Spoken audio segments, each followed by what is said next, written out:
Salam, mən Rauf Kazımov, həkim uroloq. Bugünkü mövzumuz kişilərdə sperma keyfiyyətinə təsir göstərə bilən neqativ faktlar barəsindədir. Sperma keyfiyyətini biz vizual olaraq onun qatlığının artıb azalması ilə dəqiqləşdirə bilirik. Sperma keyfiyyətinin pisləşməsi istər-istəməz kişilərin hamilə edə bilmək qabiliyyətinə, yəni fertilliyinə neqativ təsir göstərir.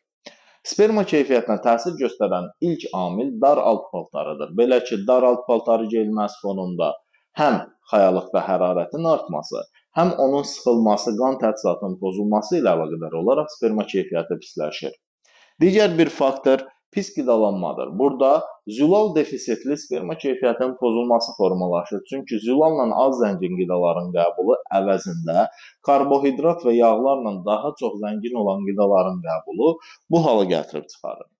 Digər bir nüans, isti və soyuq prosedurların qısa zaman ərzində dəyişəcəkli olaraq orqanizmə tətbiq edilməsi. Məsəl üçün, isti hamam, saunanın həmən dəyişərək soyuq bir duş ilə əvəzlənməsi və s. Növbəti bir faktor regular cinsi həyatın olmaması. Bu zaman durğunluq yaranır və durğunluq fonunda spermanın kəmiyyət keyfiyyəti pisləşir.